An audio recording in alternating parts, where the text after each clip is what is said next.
Good morning. Thank you.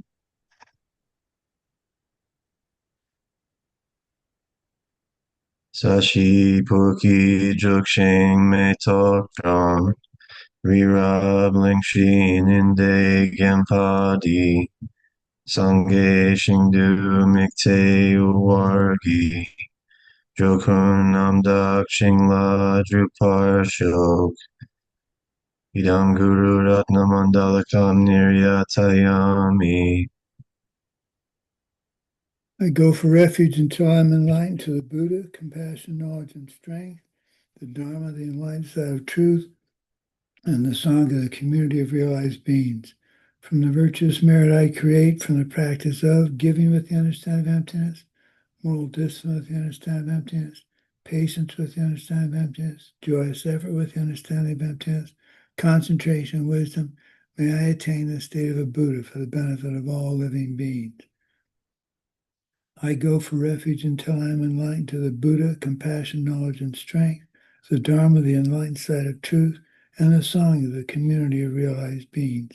From the virtuous merit I create from the practice of giving with the understanding of emptiness, moral discipline with the understanding of emptiness, patience with the understanding of emptiness, joyous effort with the understanding of emptiness, concentration and wisdom, may I attain the state of a Buddha for the benefit of all living beings. I go for refuge until I am enlightened to the Buddha, compassion, knowledge, and strength, the Dharma, the enlightened side of truth, and the Sangha, the community of realized beings.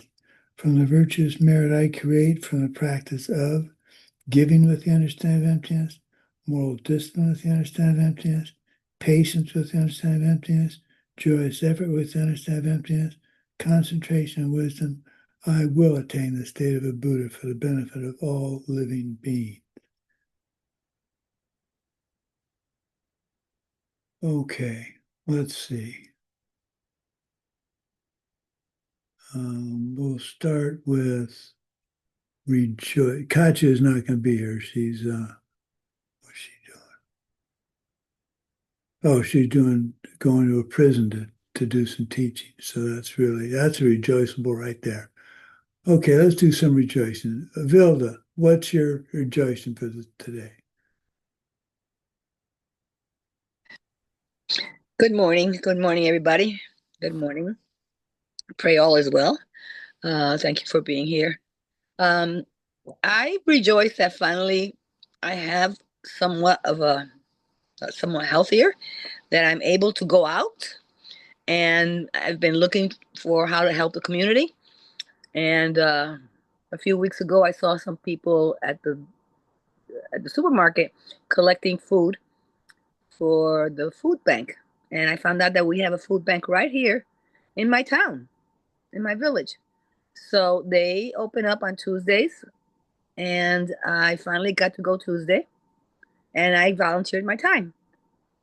And I was Yeah, very pleased that I was able to do this. And as I was volunteering, I kept on remembering the emptiness of the three spheres so that I can continue practicing, doing my practice of emptiness and karma.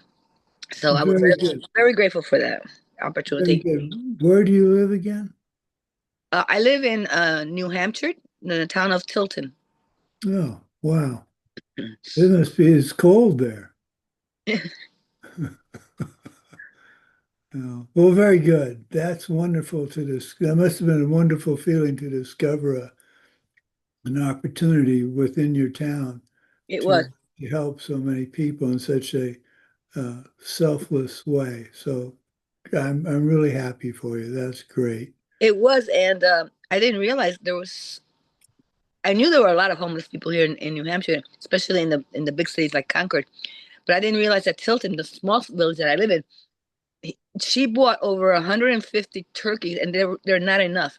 We have so Wow. we have so many, not necessarily all homeless, but needy. There are people Yeah. who work but don't have money for food. Yeah. That's that's an embarrassment for this country. And we're all trying to change that. So, and you're right there on the forefront. So thanks again. I'm very grateful. Thank you. Katrina, what do you have to rejoice in?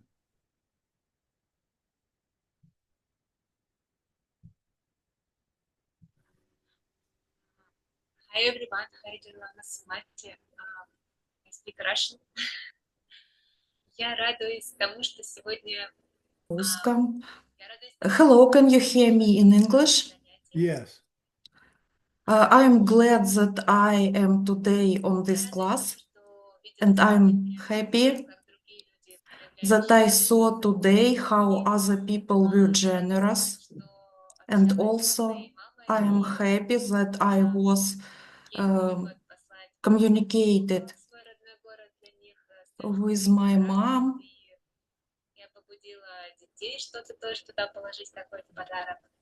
and also we prepare some presents my family, and I also woke up my children to help me with present box. Yeah. Well, did they enjoy it? Helping you? Very good. Very good. Excellent. Okay, Mike. Good morning.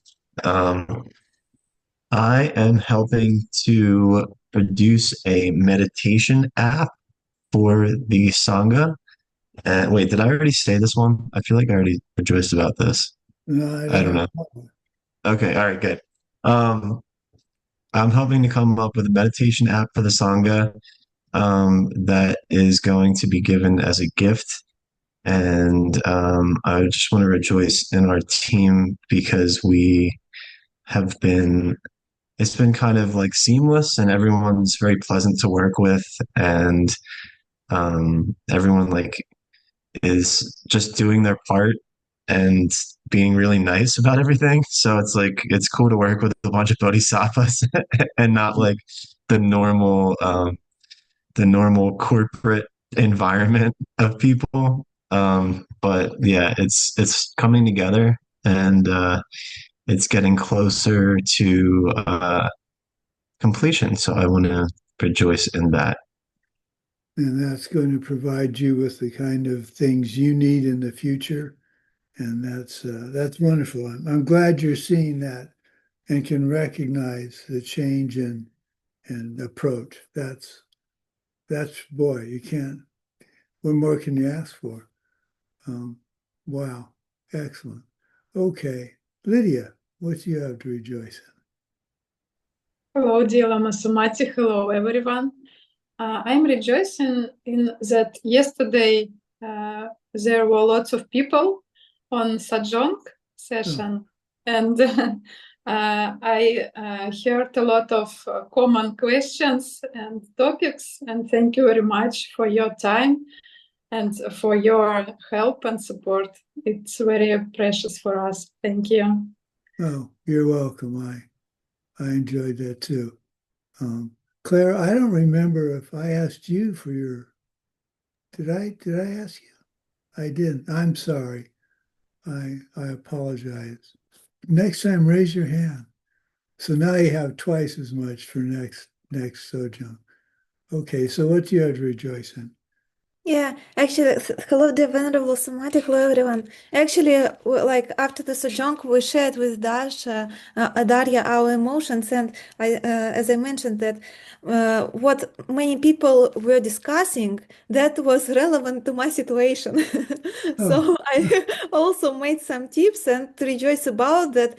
Those additional commitments which were provided to me yesterday in the evening, I was like reluctant to add additional ones, and I said, oh, okay, I might do it on weekends. And today they called me and told, oh, I found a person who can do it. You can be not bothered by it. So I'm trying to make more free time and energy to fulfill my current commitments. And I am rejoicing in these efforts and following what teachers is saying, and dedicating that we can totally follow all the instructions of the teachings. And also, I would like to rejoice that today I had a conversation with my mom, and we had a video call, and it was very precious. And I really want to rejoice in all my efforts to become better person, to become happier person, because it really creates my relationships with mom, and it's like the most precious gift that I can give her. And when she is smiling and she is happy for me, that is very precious. I rejoice in all these efforts, and that I'm creating her, and dedicate that we can all reach enlightenment as soon as possible. Very good. Wow. Well, again, I apologize for overlooking you yesterday. It's just, I get so wrapped up in what we're doing, I sometimes lose my place. So I apologize. Okay, Daria, what do you have to rejoice Good morning, I'm Sumati. First, I rejoiced. On Monday I told about elder lady, and I want apologize to her. And in yesterday I came to her and say and apologize for this situation. And I don't know, she was very happy, and she said, no, no, no, it's my apologize. It's my grandson. It's he's good guy. I say, yes, he's a good guy, but he's active, not good. And yes, and we're very happy. And second, yesterday, Lama Sumati is in Sojong. You said about how the um, to put no practice practice with irritated. And today my boss, she's Angel, I think, gave me the opportunity to put this in the practice. And I don't remember pen, I don't remember emptiness, but okay, Lama Sumati said, it's irritating. No, I don't irritate it too. Okay, stop, and do. Okay, what you can do? Tonglen. Okay, I can do only Tonglen. And next you can irritate it. Okay, but I don't know. But when I came to her, she was smile, my boss. Exactly. Exactly. That's what I'm talking about. You can prepare yourself for what you think is going to happen and have the right response. And it's my belief in preparing for that is you can change your seeds. So very good. Very good. Hi, Rick. Are you aware of what was this idea of rejoicing? Yes, sir, I am. Okay, what do you have to rejoice about today? Today, I'd like to rejoice in the fact that I get to spend time with my kids throughout the day and throughout the week. We kind of work together with a little family business, so we kind of have a different family life. But today's one of those mornings where we're just kind of sit back, chilling together. Just got done making everybody muffins, so I rejoice in the fact of being able to live this experience, and my seeds are able to provide this. Oh, very good. How many kids do you have? I have 6 in total, but 4 full time. 2 to Wow. 16 or 2 to 21. Wow. Oh, that keeps you busy, I bet.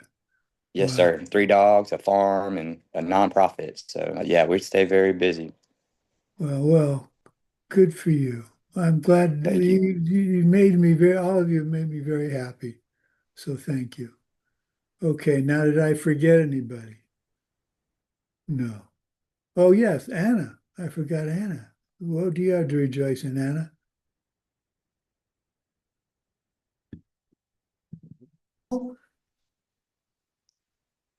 Hello, dear Venerable Sumati. Hello, everyone. About my rejoicing, I try to get one more education now. It will be for me the third higher education, and it's very difficult for me because I didn't get this experience like studying groups, all this to prepare homeworks, big quizzes, and so on. But I try to manage all this stuff, and I mentioned that studying of ACI courses is very helpful because I can use all my experience with homeworks, with quizzes, with managing my meditations and so on for my new higher education. Oh, good. And I am glad that even in this way, ICI courses can help me. Wow. I never thought of that as a result of the ACI. That's very good. Very good. Oh, I don't hear you.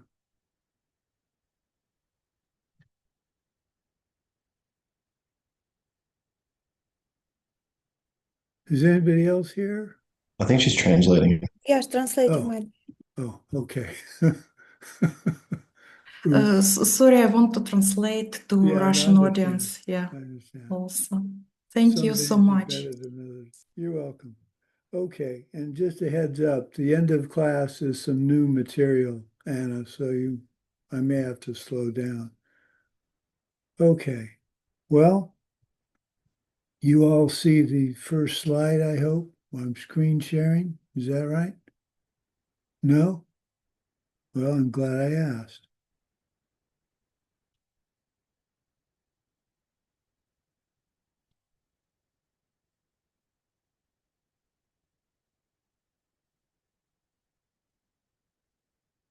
Okay.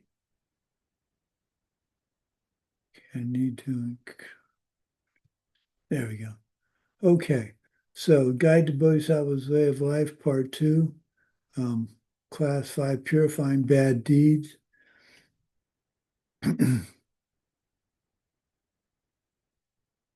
Things got a little hectic yesterday, so this may be not as clean as I hoped it would be.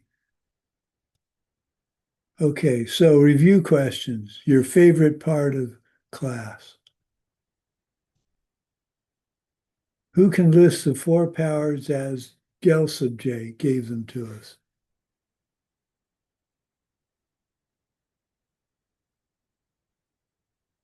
It's the 4 powers of purification. What are the 4 powers of purification?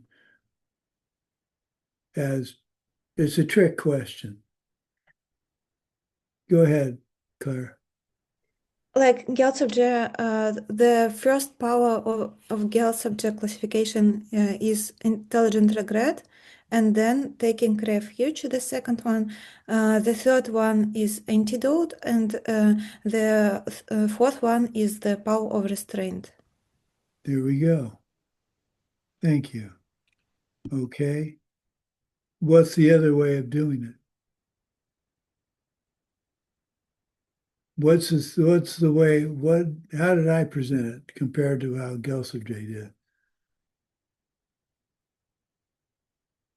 Lydia, you look like you have the answer. It's first one. May I tell it in Russian? Sure. Первое — это сила основания. First one, it's the power of statement. Other one, it's the power of regret. The third one, it's when we stop to do something bad. And the fourth one, it's antidote. Am I right? Well, might be an interpretation issue. The first one's refuge. The second one's regret. The third one is restraint. And the fourth one is the antidote. Yes. Okay, good. Well, let's see what else do I have here. How often should you do the 4 powers?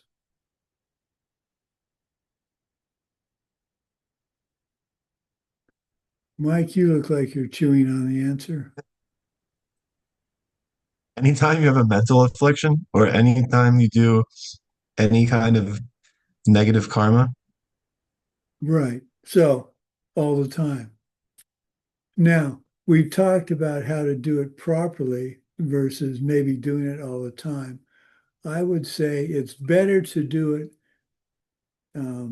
quickly and perhaps not as completely than to not do it at all.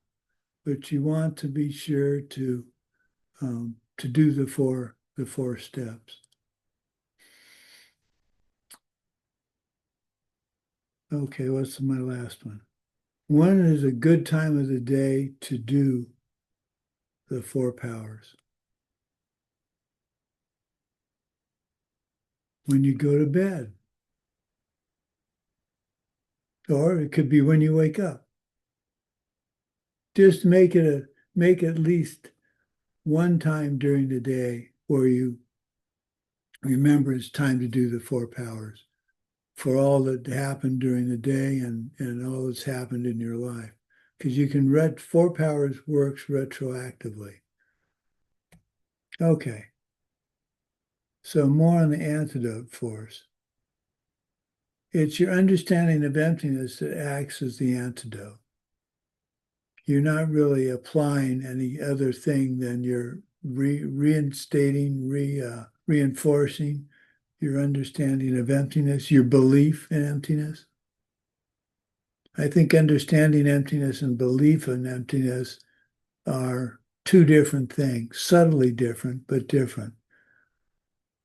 You can understand emptiness, but, well, for example, it's my karma, but you understand emptiness, but you do something anyway. So, okay. You can't hold 2 thoughts in your main mind at the same time. So by focusing on emptiness, you cannot have another thought. So this is a good way to stop yourself from having thoughts you don't want to have. Understanding where the problem comes from, karma, your projections. This aids in not having the complete path of karma for that situation. And we're going to go over the path of karma in just a minute. Well, right now. There are 4 parts to a path of action or a karmic path. The object involved, the thinking involved, your intention or motivation. In this particular instance, did you kill with premeditated anger or accidentally do it while trying to help somebody?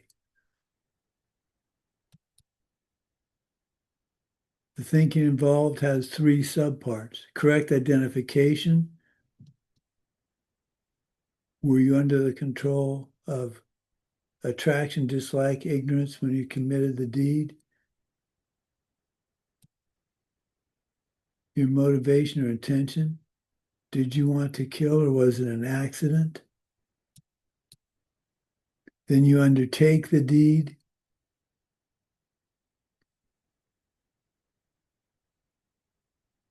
And completing the deed. You collect the karma when the person actually dies. So this is, I've tried to do this with giving and I don't have it quite down as well. But it's an important thing here to realize that you need to complete all 4 of these for it to have a complete path of action. So if you accidentally, you hit someone and, well, you killed a bug by accident. You don't get the complete path of action because you didn't do it on purpose. So it's very important to realize that if you can catch yourself on one of these 4 aspects, you don't get the full karmic action.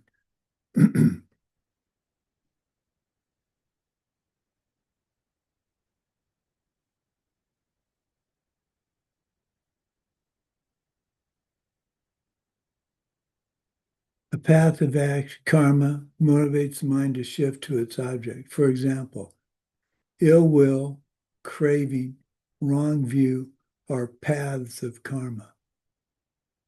They motivate the mind to move, which is our definition of karma. The 7 non-virtues of speech and body are karmas. The mental functions which follow the mind, such as anger, love, etc., are not karma. This is pretty subtle, but I mention it just to set the seed for you to be thinking about this.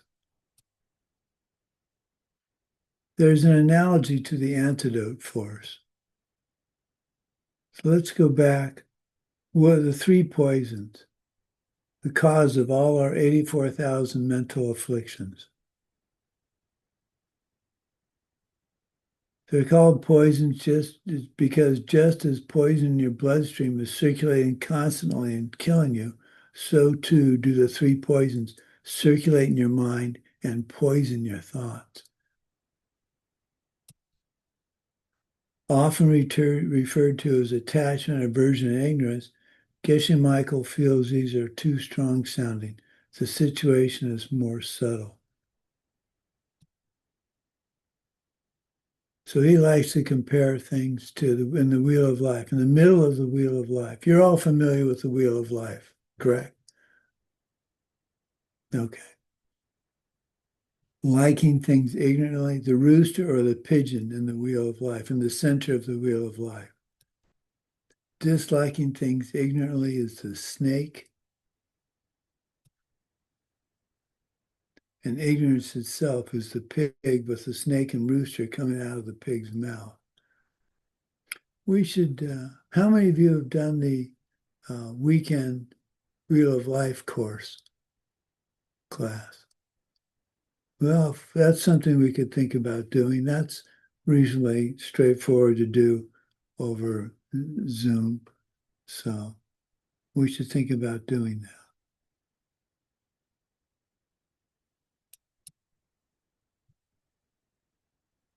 Oops. So liking and disliking are not bad. Dislike suffering of all sentient beings, liking a child's laughter. It's doing it with wisdom, realizing where it comes from, realizing what's going to happen, and doing something about it based on your knowledge of karma and emptiness.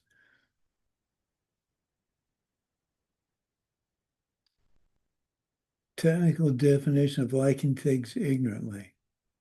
It's a mental function or a thought that doesn't want to lose something which is actually impure, but which appears attractive.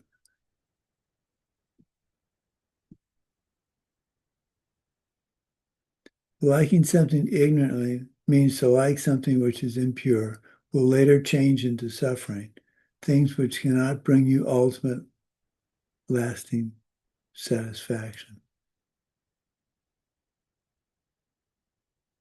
The karma behind the object you're attracted to will wear out and you will lose it.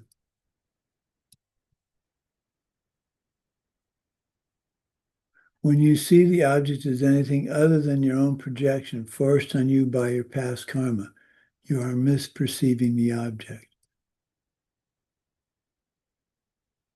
When you misperceive the object, then you have mental afflictions toward it, stupid desire or stupid disliking.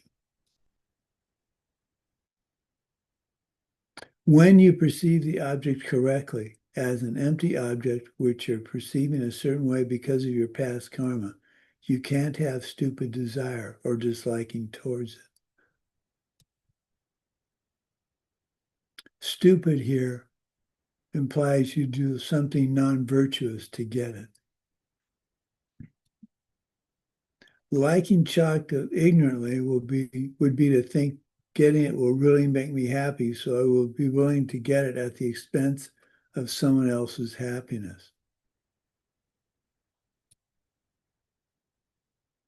If you understand that good objects only come from doing good, you won't commit non-virtue to get good objects.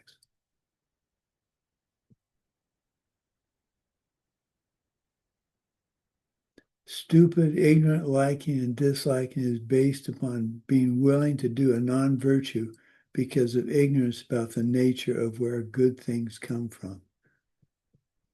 And this is something I think we all need to really remember, because it seems that doing and often Well, the example of a bank robbery, it seems that you get money, you get something good, money, for having done something bad. But we know the two can't relate. They're not related. One, they're ripenings of different karmas, seemingly the cause for the one being the cause for the other. So whenever you find yourself thinking something like that, stop and remember that a good deed cannot result in a bad result, and a bad deed cannot result in something pleasant. So when they're juxtaposed and they seem to be sequential, really remember that they are. I don't know if that's making sense, but when something bad happens, let's say that's a good example.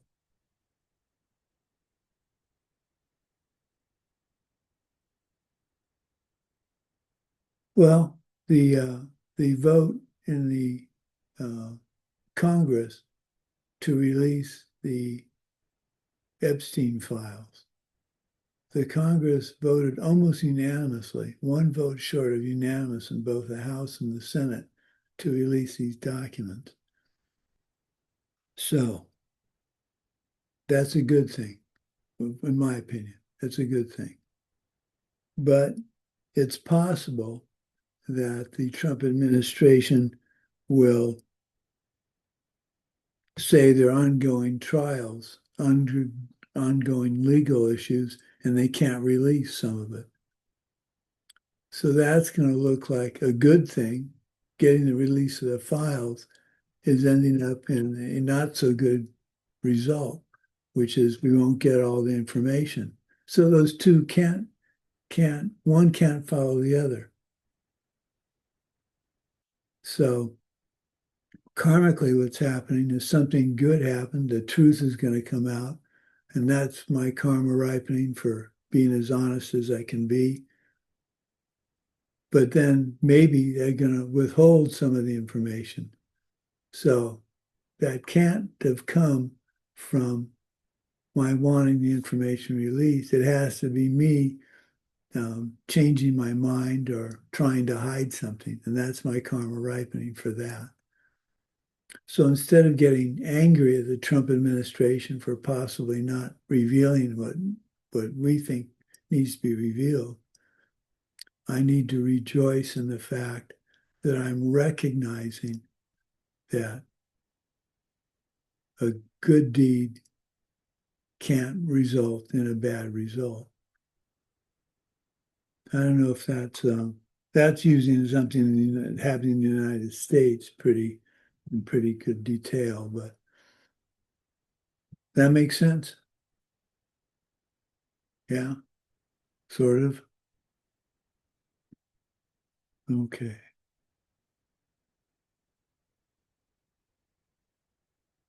Non-stupid liking or disliking is to have wisdom, to understand the emptiness of the object while you're experiencing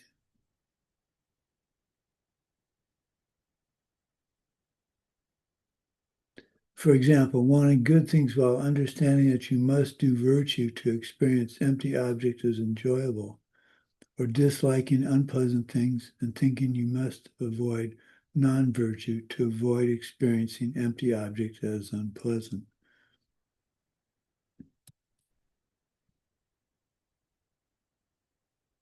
If I want chocolate to become a pure pleasure, I know I must give it away to others constantly in a stream. Intelligent liking is enjoying something while understanding its emptiness. Understanding the experiences forced upon you as a result of virtue done in the past, which you must experience as a good result. There's no problem with intelligent liking.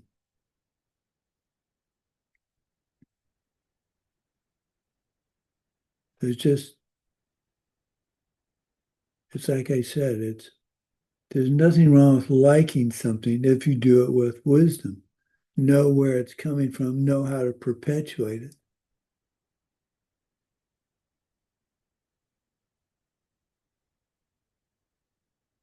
So bottom line is revel and rejoice in your past virtue. When pleasant things happen, rejoice.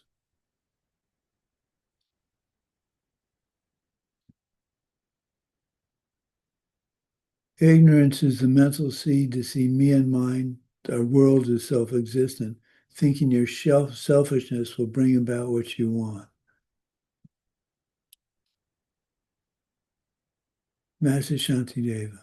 All the happiness in the world comes from having helped others. All the suffering in the world comes from helping only yourself. His Holiness has a version of that. It's one of his favorite sayings. If you have, and I strongly suggest you get a copy of the Guide to Bodhisattva's Way of Life. Read it. It's very uplifting, I think. And what I've done in the dedication chapter, I think I mentioned this before, is I've gone through and pulled out some of the ones that strike me, some of the stanzas that strike me as particularly profound for me. And I have them in a file, so when I teach, I can go to the file and pull relevant quotations from the Guide to Bodhisattva's Way of Life. Buddhism is about learning how to create your paradise, not just the ability to tolerate things.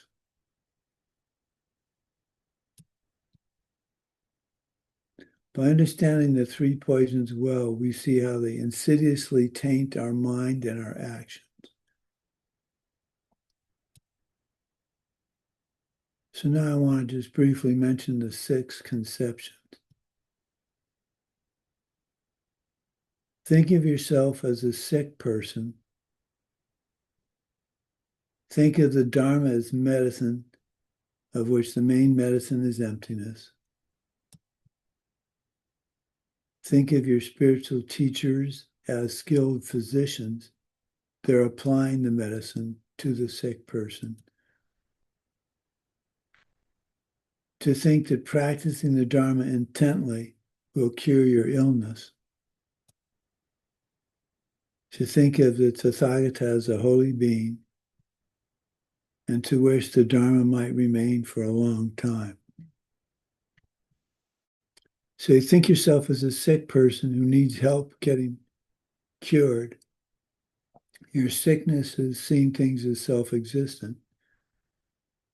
Think of the Dharma as the medicine, which is emptiness, is where all the Dharma comes down to emptiness, in my opinion, karma and emptiness. To think of your spiritual teacher as a skilled physician, someone who can apply, direct you toward the kind of information that the Dharma has that can help in your situation. To think and to believe that practicing the Dharma intently will cure your illness. To think of the Buddha as a holy being, obviously, and to wish the Dharma might remain for a long time. We live in fortunate times, and as often as it looks like it's not particularly fortunate with all the problems in politics and war and hunger and all the things that are going on in the world. We live in a time when the Dharma is being taught. And I think that's something we tend to take for granted. I know I don't think I'd say I'm taking it for granted. I feel it's always going to be there. And you just never know.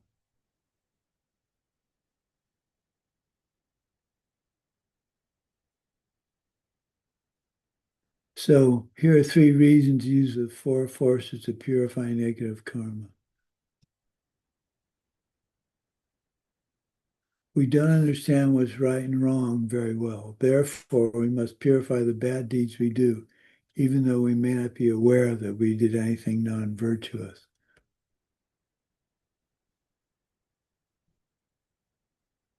Stretch this to include rather than exclude and work hard on only virtuous activity, but be careful how you rationalize it. If you find yourself saying, well, I need to do this because, what's a good example? I usually have good examples for rationalization.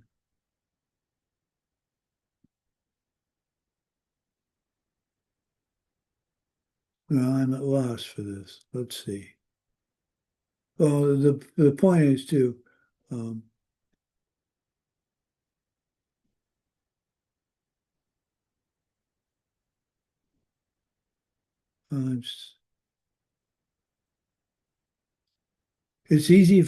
it can be easy for you to think of rationalizing well,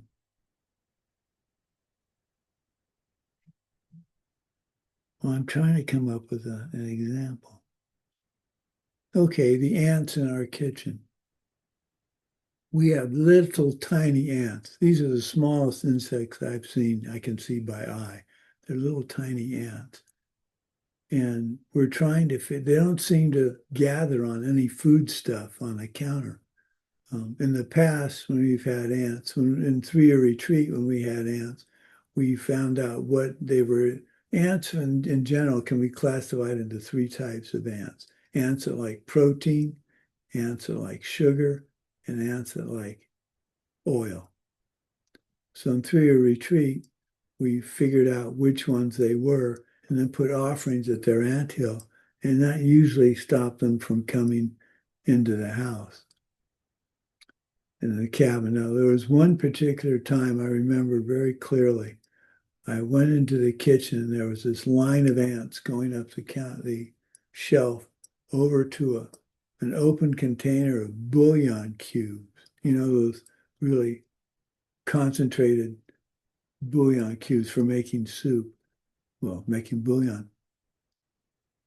And the ants were eating the bouillon cube. I still, to this day, I think it was the oil and the bouillon cubes they were looking at. But I remember that as being the strangest thing. So anyway, the ants in our kitchen. So we gather them up. We use a Swiffer pad. My wife will gather them up carefully and put them outside. We thought we'd figured out where they were coming from. It was a plant. And we put that plant outside, and they're still coming into the house.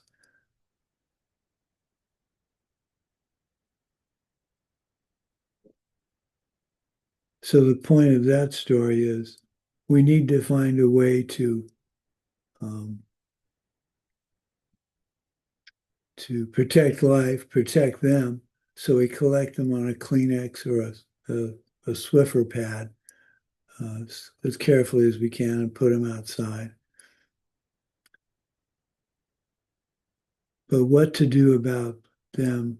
If we plug a hole, they find another hole to come into the house. So we need to find their anthill and make them offerings. What we need to do is just continue to try and be kind to them and remove them from the kitchen as carefully as possible and realize they're coming from our past deeds and what we need to do to stop that. And I haven't come up with a good plan of action. If any of you have suggestions on how to get rid of ants in a dharmically correct way, I'm all ears.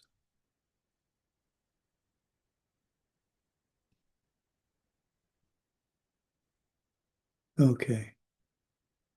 Even if we understand karma a little, we can't control ourselves to do the right thing.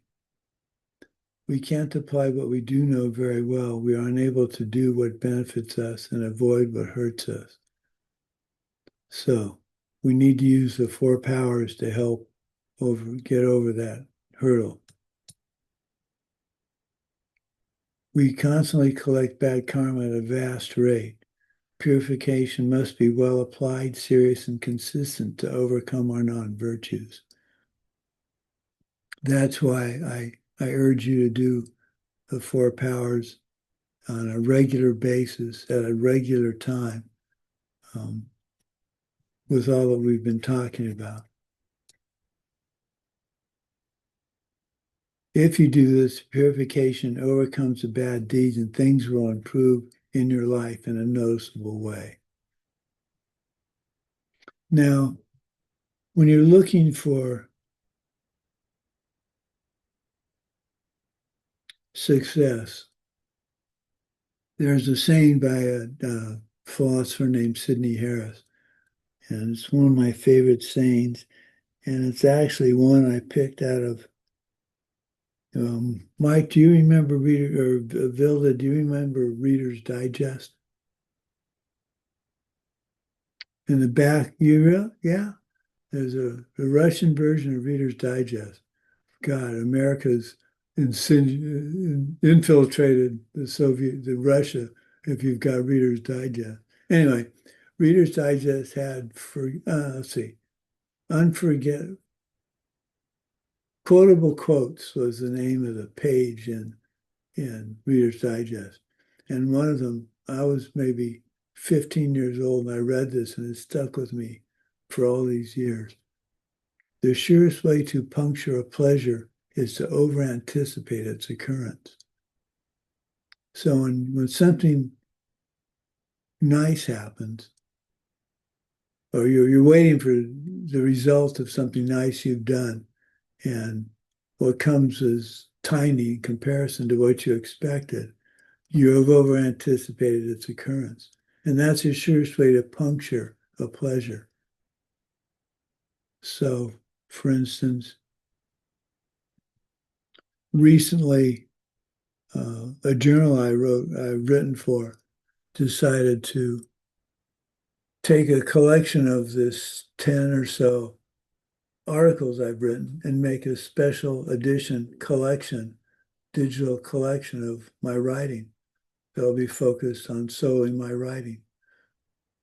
And I'm quite touched by it. I don't understand why they're doing it, but so the surest way to puncture a pleasure would be to over-anticipate its occurrence. Instead of thinking what I think should be in this compendium of my collection, my writings, I just need to rejoice in the fact they're doing it. So I don't need, when they publish this collection, instead of going through it and thinking, well, I didn't do this right, I didn't do that right, I just need to look at it and rejoice in the fact that they did it.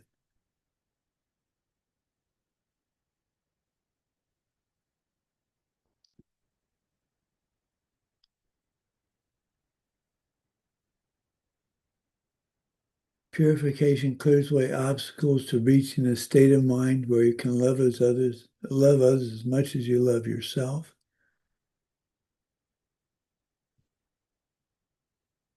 After you've cleared away the obstacles, the negativities in your mind, to getting bodhicitta by doing the four forces, you must collect some positive energy, conducive conditions, which will help the bodhicitta grow. So, as for a farming analogy, we've pulled the weeds and we've tilled the field. How do we fertilize it properly so we can knowingly plant seeds for a future harvest of virtue and merit, or otherwise total enlightenment? So here are 5 practices for collecting positive energy needed to gain bodhicitta. Rejoicing. Be happy about the good things that you and others do. Feel joy about them. There are 3 levels of rejoicing.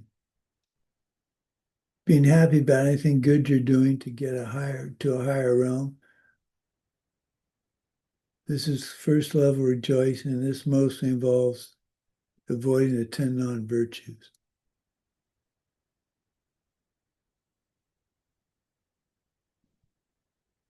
Being happy about you or another doing good things to get to nirvana. This mainly involves doing things to permanently remove your mental afflictions, and most specifically involves seeing emptiness directly. Being happy about things done by yourself or others to become fully enlightened. Tsongkhapa declared, this is a practice that requires no physical or mental or verbal activity.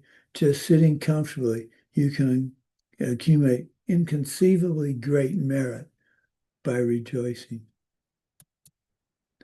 Typically, when the person with whom we are unfriendly does something virtuous, we say out of jealousy, he was just making a show of moral rectitude. What he did was really of no benefit to anybody. That would be jealousy. But if those of us who are simple monks could instead generate a proper attitude of rejoicing when, for instance, the person living in the next room performs offerings, we would definitely accumulate substantial benefit. So rather than be jealous of someone, rejoice in the good thing they're doing. I think whoops.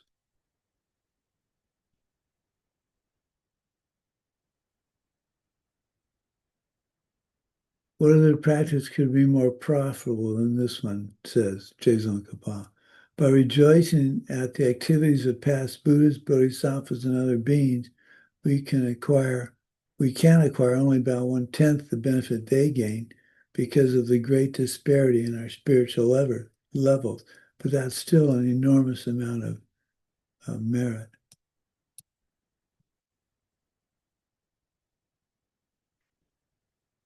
So I think I mentioned this before. Someone quantitated this, and I haven't been able to find a good resource for this. I'm still looking. If you rejoice in something a person of lower spiritual level than you has done, you get twice the merit that they get. If you rejoice in someone's good deeds that's at the same level, you get the same level.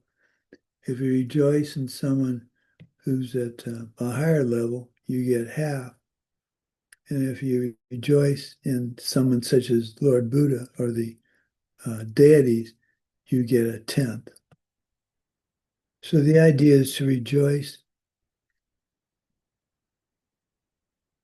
all the time, rejoice in everybody's good deeds. It makes life much more pleasant to go around rejoicing and seeing good deeds happening and rejoicing in it than it does to go around trying to find fault. The second way, asking holy beings to teach the Dharma.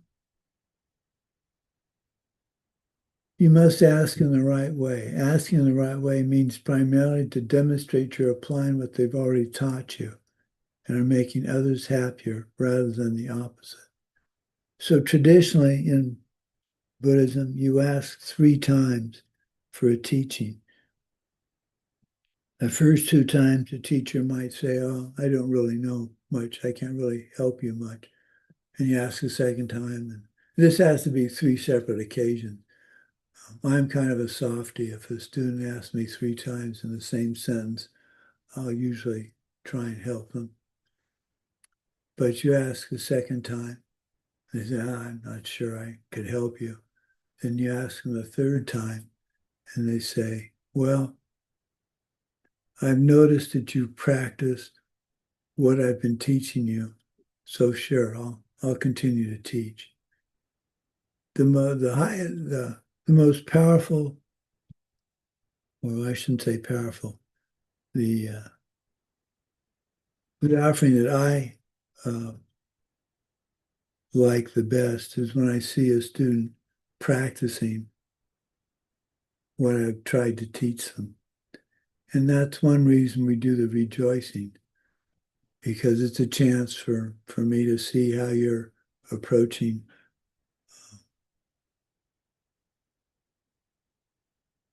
How you're approaching what you've been taught. Okay.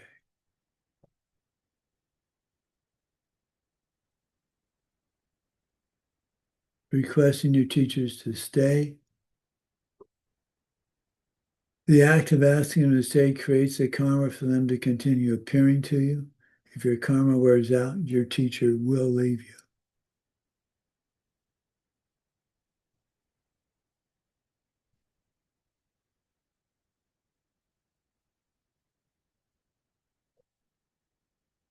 Putting your virtue in the bank to be saved and used for enlightenment rather than cashing in on temporary pleasures.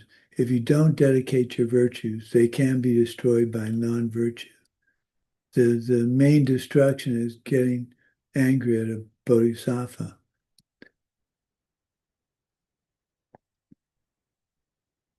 The following verse, which is said to be from the Sutra of Questions posed by Sumati, describes how to prevent anger from destroying your virtue.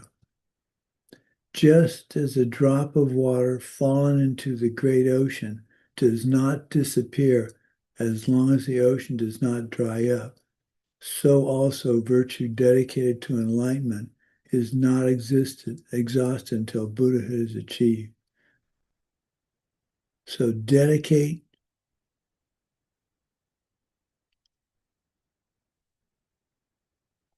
Every time you do a good deed, dedicate it. And a simple way to do that is to say to yourself, you just held the door open for someone who's got their hands full of groceries. And you just say in your mind, I dedicate this to my future enlightenment, knowing that by helping others, I will get the help I need. So easy to do. So easy to do. But you need to dedicate it toward your enlightenment. You can't just say, I'm glad I did this nice thing. I did this nice thing so that in the future, because of my understanding of karma and emptiness, in the future, I will get the help I need.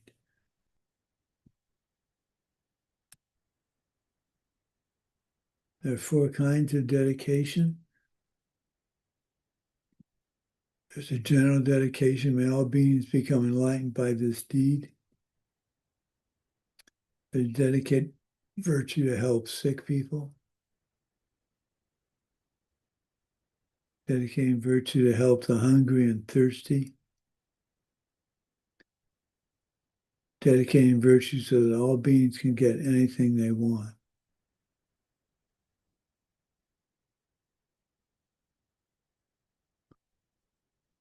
I usually do the general dedication, but sometimes I do the individual ones too.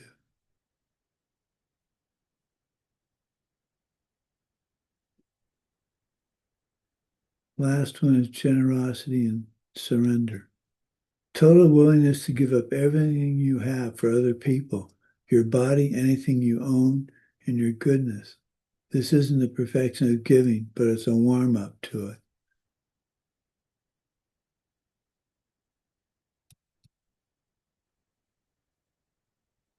If you don't practice well all 5 of these strongly and sincerely, you won't get bodhicitta. So bodhicitta, just saying to yourself, I'm a Mahayana Bodhisattva. I'm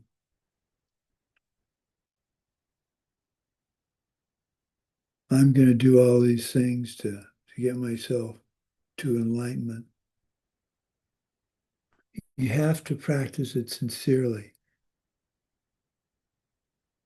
You have to do the 4 powers sincerely. You have to catch yourself during the day saying to yourself, it's my karma, but instead of it's my karma, so. It really takes an active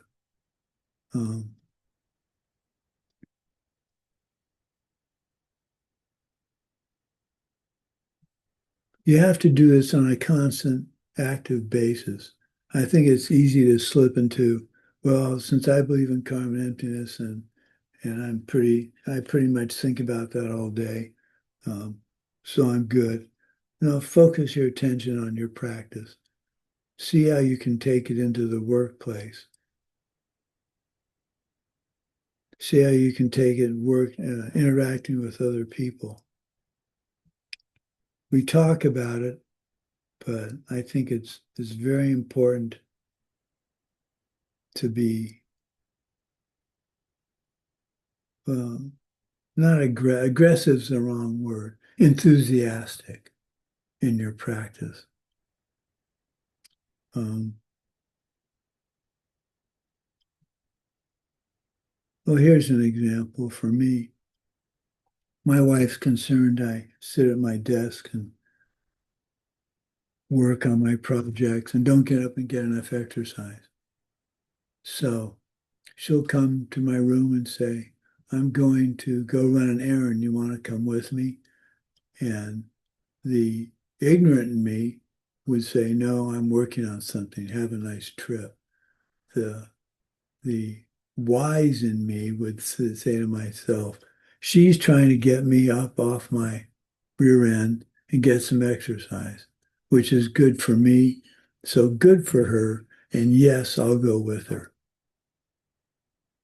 And instead of thinking, well, that's distracting from what I'm trying to write, I rejoice in the fact that she's concerned about my health and that I'm spending too much time in front of my computers.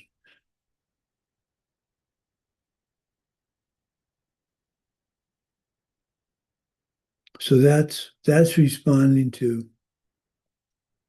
a goodness with appreciating it and dedicating that. So when someone asks you to do them a favor, think long and hard before you say no. But, and this is something several of my students have a problem with, don't overcommit yourself. It's better to have a few commitments in the Dharma. To me, it's better to have a few commitments in the Dharma and do them well than it is to have a lot of commitments and do them poorly. His Holiness was one. I was at a teaching with His Holiness one, and Richard Gere, the famous actor, is one of his well-known students. And he once said he was proud of Richard for finally starting to practice what he'd been teaching him all these years. And I think that's a very powerful statement. So again, like I've said earlier, if you'll practice what Geshe Michael has taught me and I'm teaching you, then you will reach your goal. It's not easy, but you can make it as pleasant as you want. I don't know what's going to happen next, but instead of saying, well, what do I need to do to protect myself? I say, bring it on. Bring it on. Because I have the tools to respond intelligently and create karma for down the road that's going to help me with my goal to reach total enlightenment.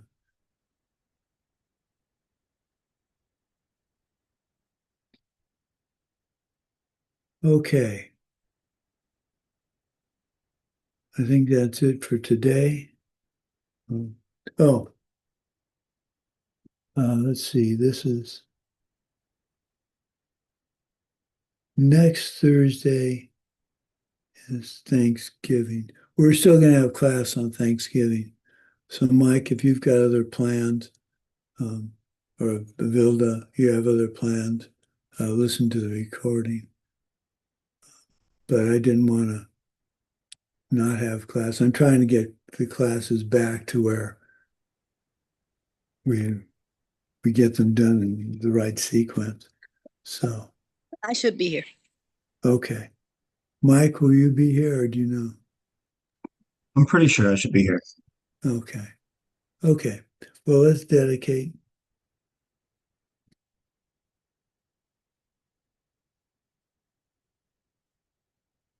This is another short dedication you could use during the day whenever you do something you want to dedicate.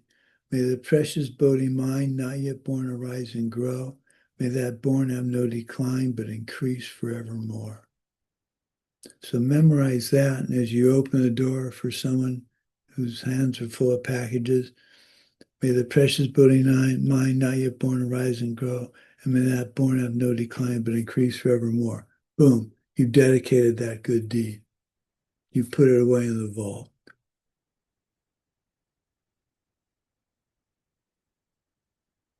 Okay. Thank you for the opportunity to teach. Thank you, Anna, for interpreting for me. Thank you all for being in my life. Thank you for teaching. Thank you for being here. Thank you so much. Please stay. Thank you. Thank you so much. Thank you so much. Okay. Okay. Well, on that rather somber note, let's have a nice day, and we'll see you on Monday. Thank you. Thank you, you all. Thank you. Okay. Oh, as Geshe Michael says, I need to say I love you because you don't know what's going to happen next. So I love all of you. And we'll see you Monday. Thank you. We love you too. Love you. Love Love you. you. Bye. Happy trails. Bye-bye. Любим.